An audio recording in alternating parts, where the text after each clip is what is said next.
Check this out. Check this out. Check this out. Check this out.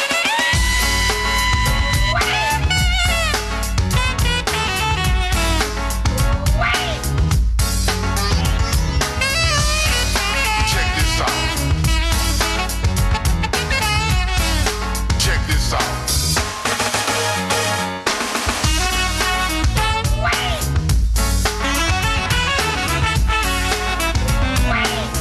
Hi, I'd like to welcome you. This is our first show and our first guest, Grandpa. Right. Oh, first set, you ain't kidding, boy. You know, let me tell you something. This is the first time he's ever done this here, so I got to tell you. We're on Roosevelt Island, and we're on the Roosevelt Island Youth Center, which does a wonderful job, but it needs more space. That's the first thing I want to tell you. I've lived on Roosevelt Island now for almost 10 years. And Charlie, who runs it, does a terrific, terrific job. And it's, we've been trying to get more space. The building next door, for a long time, I tried to get the sports park, which is a marvelous, marvelous building, and it's not being used at all. But, you know, when you got to fight the political battle, it's tough, very tough. But they do a wonderful job here for the young people. And we're fortunate that we have something like this. You know, many neighborhoods in the city don't have it. You know, like a friend of mine who's sitting right there, he comes from Astoria, and he just moved onto the island. He had never known it was here. And 15 minutes ago, I walked him into the building, and he was amazed, you know. It's a wonderful, it's got so many things going, you know, for the young people. All right, now it's your show. Now you interview me. Go ahead. What is that? You covered everything about No, Roosevelt I didn't Island. cover everything. You're the guy. At what age did you get started in show business? Holy cow, at what age? That's 75 years ago. I was 13 years old, and I went to work in a circus.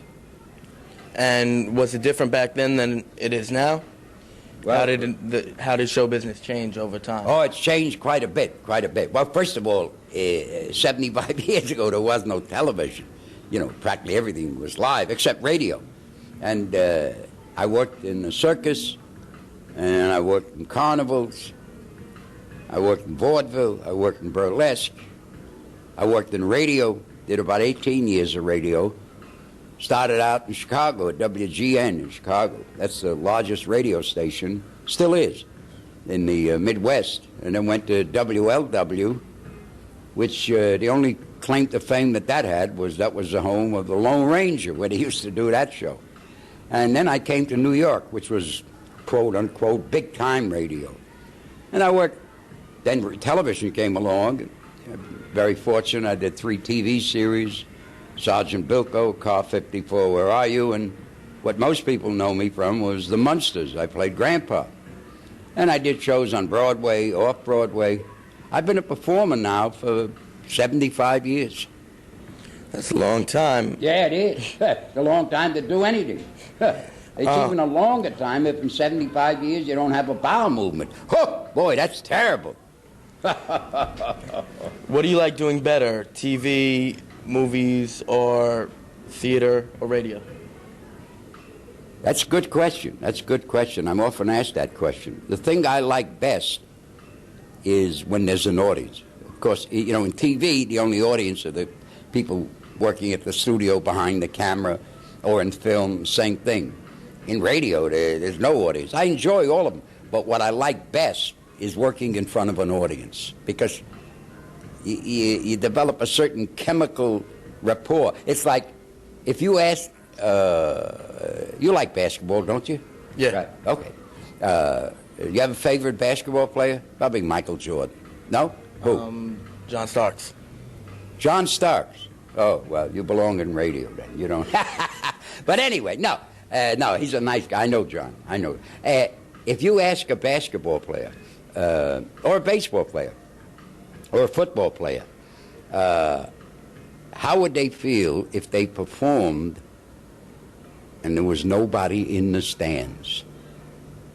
You got to, because it's inspiring to work for an audience. You know what I mean? You hear the cheers, the boos. It's stimulating. You know what I mean? Because there's a feeling, a chemical rapport between an entertainer and a performer. And, you know, basketball players are performers. You know, I mean, good Lord, I know 200-300 basketball players personally, baseball, football players.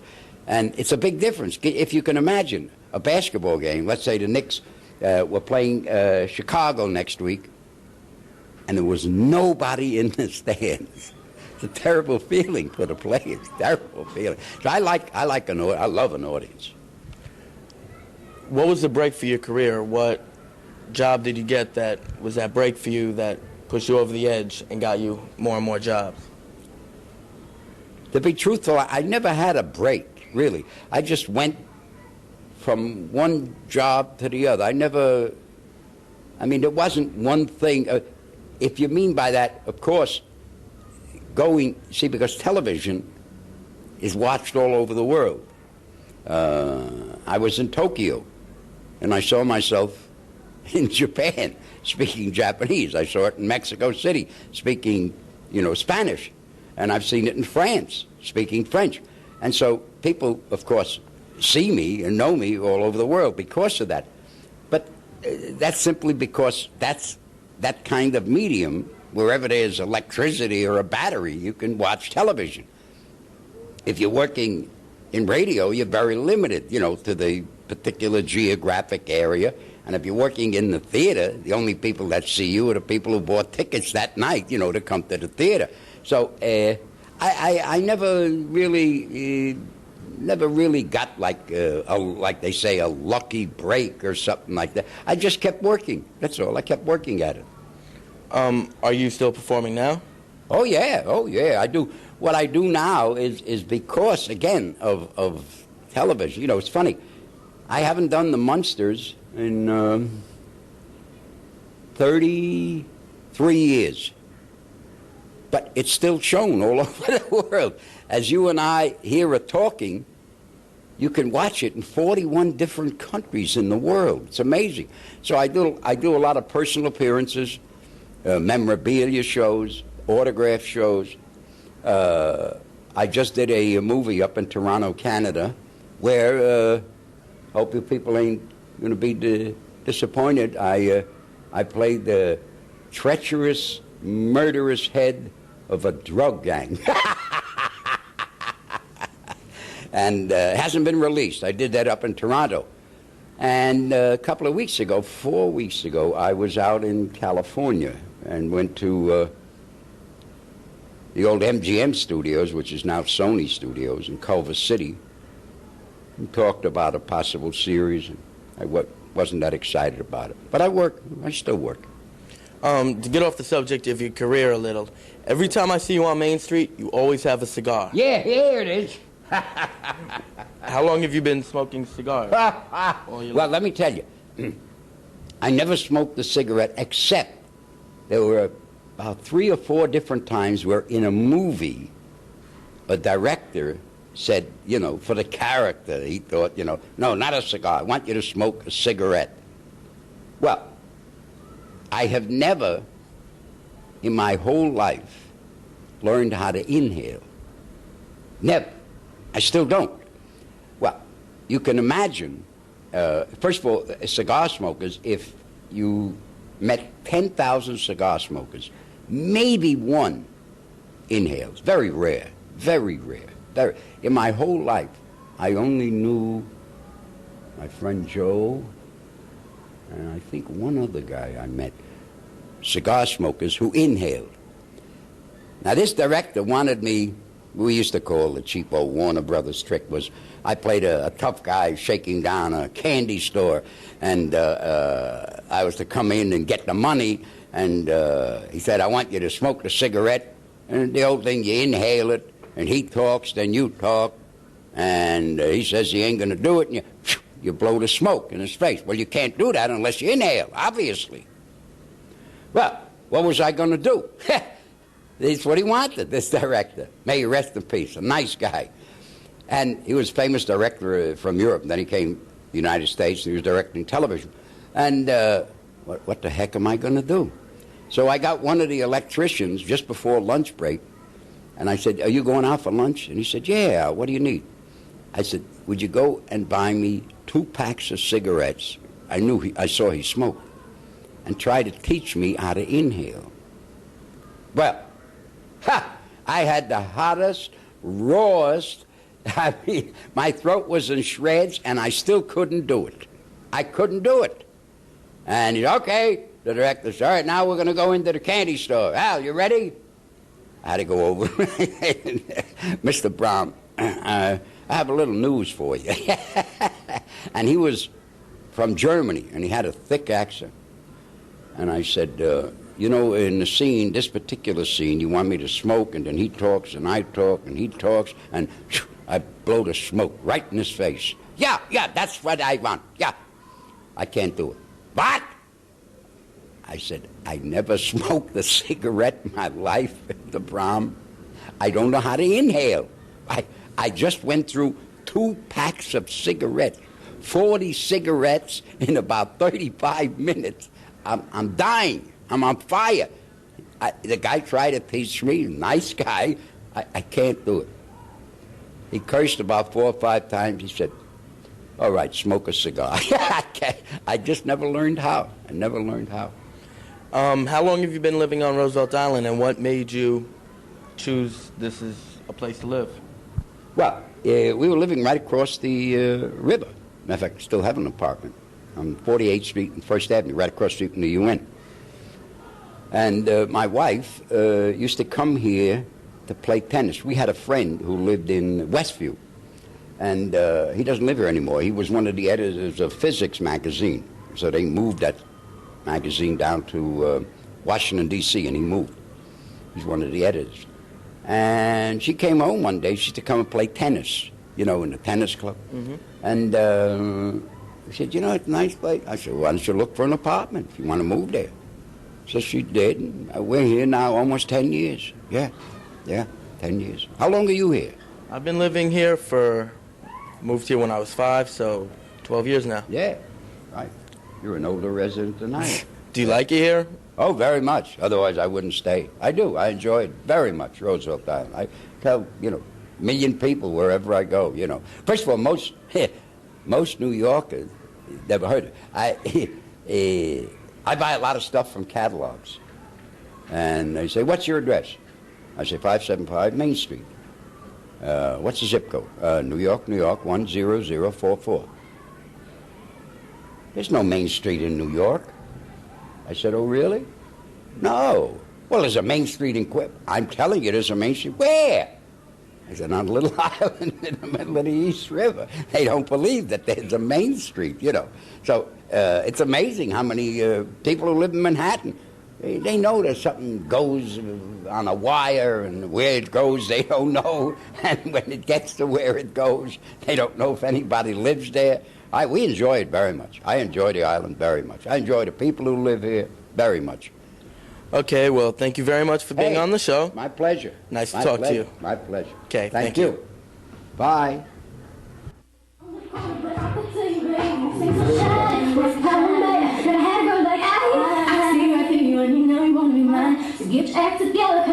This is Jamal Poe, our resident DJ. Yeah, what's going on? Tell us about your classes. Oh, the classes, they're available for the kids on Tuesdays and Friday nights from 6:30 to 8:30. Pretty much I just show them the fundamentals of how to use the turntables, the 1 and 2s, the equipment. And this is a place for them to come practice because it's not really much to learn. I've been doing it a couple of years myself. And that's pretty much it. How many kids are in your class? I got a small amount of kids right now, but, every week you get a couple of new faces that come in and some people don't show up. I got about 3 kids that take it seriously, and the rest is just like a hobby for them, pretty much. What are the ages of the kids? The ages is from 11 and up.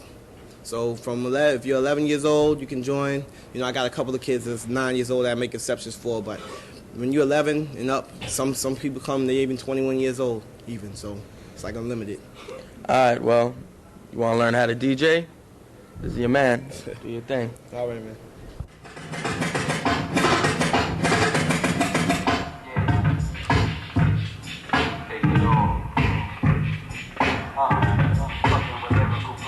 Do you really want to party with me?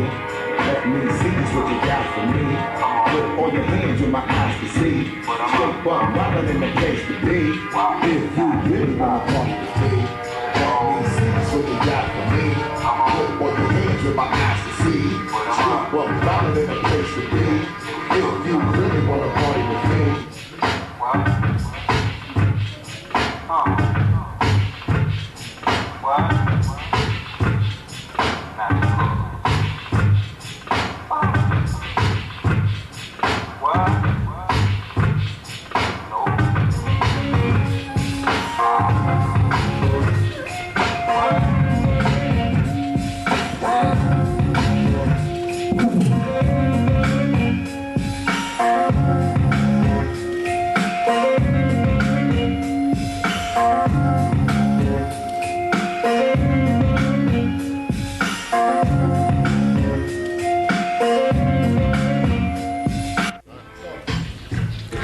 What? My name is Abe, and I'm with Sean Black, also known as Black Attack. So, Black Attack, how you started the business? Oh, man, long time ago, man. 10 years, you know what I'm saying? Went from banging on tables to freestyling on the train after school, you know what I'm saying? To just making this a career move, like, you know what I'm saying? This is going to be my everyday job, you know what I'm saying? Whereas I push myself instead of working for someone else, you know what I'm saying? Black, who inspired you along the way? I gotta say groups like, you know, EPMD and Run DMC and Redman and, you know what I'm saying, all the up and coming. I mean, I could say Run DMC, but I can't say that I was rhyming at the time that they was hot like that, you know what I'm saying? So I push it back a little more to like EPMD and, you know what I'm saying, around 88, 89. Which one's your favorite? Because I know my favorite is EPMD. That's my favorite. EPMD and Redman, you know what I'm saying? Those are my two, like, major right there. I mean, I like a lot of MCs that's out now. You know what I'm saying? But as far as from when I started, those was my two favorite. You know what I'm saying? You covered all the questions I was going to ask him. You know that, right? What was the big break in your career where... I think I would have to say the breakup of my old group, SOP. You know what I'm saying? Because, I mean, you know, while I was doing things with them, you know, things started looking a little shady, you know what I'm saying, as far as me getting on and me cutting the record, you know what I'm saying? So once I split up from that, I met up with DJ Honda, you know what I'm saying? I'm not sure if you heard of him or not, but, you know, producer extraordinaire, and I did a song with him back in 95, and that rocketed. That was like, you know, one of the top songs on the album. So ever since then, everybody's been, you know, Black Attack is doing this and I'm doing that, you know. I put out a single last year on the underground market, which is like a classic now, you know what I'm saying? So that was like my biggest, you know what I'm saying, my biggest point right there. That was it. You got a video out playing in Japan now, right? Yeah, it was shot here on Roosevelt Island. You know what I'm saying? It's supposed to be the second single off the DJ Honda album here, excuse me, but it's the second single off the Japan release, so hopefully it comes here too. You know? That's cool. Tell us about where you grew up. Grew up right here where you talking to me at, you know what I'm saying? I lived in Manhattan before that, but, you know, basically my whole life is Roosevelt Island. Been here for like 17 years, and that's just it, you know? You got a little clip of the video? Yeah, no doubt, to blaze it up. We got the whole video, actually. You know what I'm saying? All right. About to show it for our studio audience.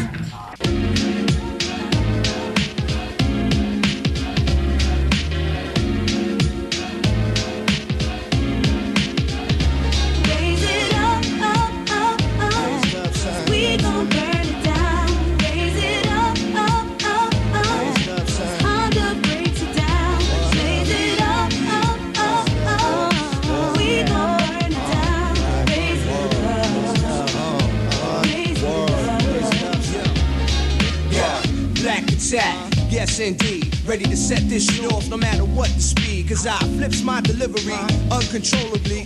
Foul on you, son, dude. Why you holding me? I guess it's the way I break your ankles with the lyrical. Like Allen I shaking Mike down, something hysterical. You believe in miracles? No good. Cause gonna take that times infinity to keep me out your hood. I can, I'm blazing like fire with no wood. I'm breaking shit down so it's all understood. Haha, bring that back, fire like the brat. Black Attack, flipping the track, representing like that. Let me find out, y'all cats don't know. Black bout to blow like Poe, without the dough. See yo, fast and slow, I glow like the 300. Virgo's in the house now. Flow. We gon' burn it down. Raise it up, up, up, up. Honda breaks it down. Raise it up, up, up, up. We gon' burn it down. Raise it up, raise it up. Yeah, they used to call me Sean Black.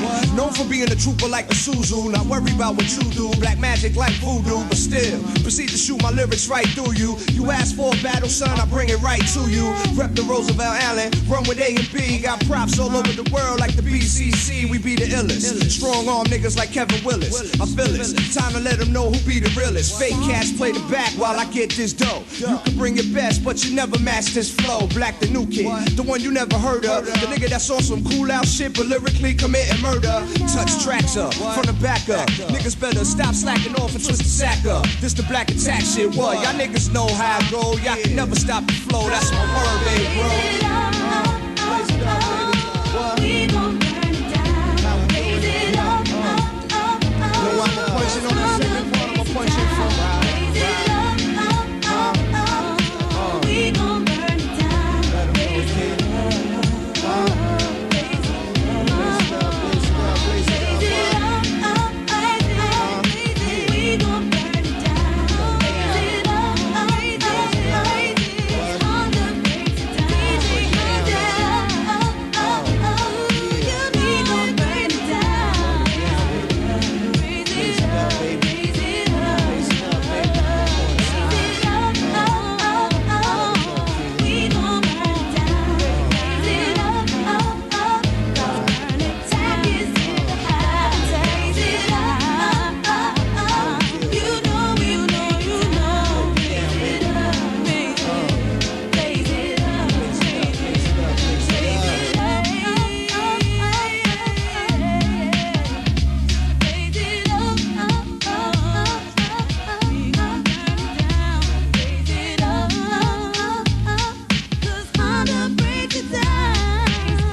We're back here with Black Attack. You gonna kick rounds first now? Yeah, no doubt. Anything. All right, here you know go. what I'm It's all saying? you. Yo, I'm Black Attack. This is my DJ lover. You know what I'm saying? And just hit me with something. I'm just gonna go off a little something, E. You know? Yo, let me clear my throat like DJ Cool. Set it off for the people that be acting fool. Black Attack them, had they techniques on hold. Shut them down at the end when pots of gold. Let me dilly-dally, hit this alley. Puff a L with Sally of the Chronic from Cali. Wildin', coming straight from Roosevelt Island. That's how it is, dog, nobody's smiling. Always on some cool out, never get upset. Flow all over the track, get my dough and step. They call me Black Attack, I rep the A and B. And one thing I hate is a weak MC. I get it going on, cause I'm up next to Flex. You can bet I'm coming through, it be rough like sex. I'm positive, watch your toes tap to this. And Black Attack, make them clap to this. What? One more? Let me see. Look, I'll be your idol, your highest title, numero uno. Bigger brother, break cats down like Frank Bruno. You know, the new kid on the block, rip tracks up. Check out my melody and the way I twist sax up. I was a fiend at the age of 17. For cash rules, everything around me cream. Wait a minute, yo, slow down, baby. I'm on the rampage for dough now, baby. Sometimes I wonder what you looking for. Can an ill rapper make money anymore? If you're tired, cousin, go take a nap. If you acting out of place, then you will get smacked. Got 30 songs ready and I still want more. Kind of funnel-link navies, all black 4-door. Always calm under pressure, no need to act shook. So listen when I tell you, cousin, ha, it's off the hook.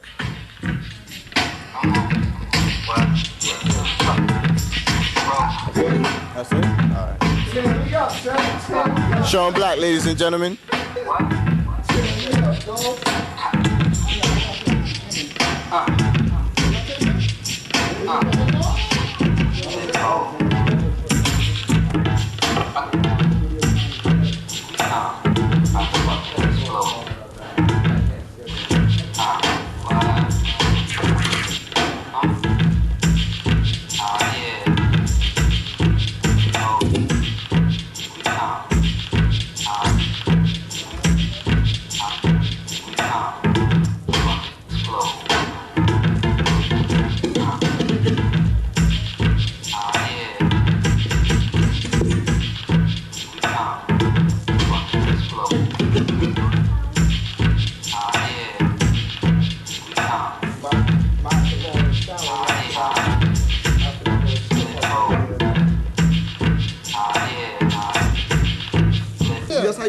Check this out.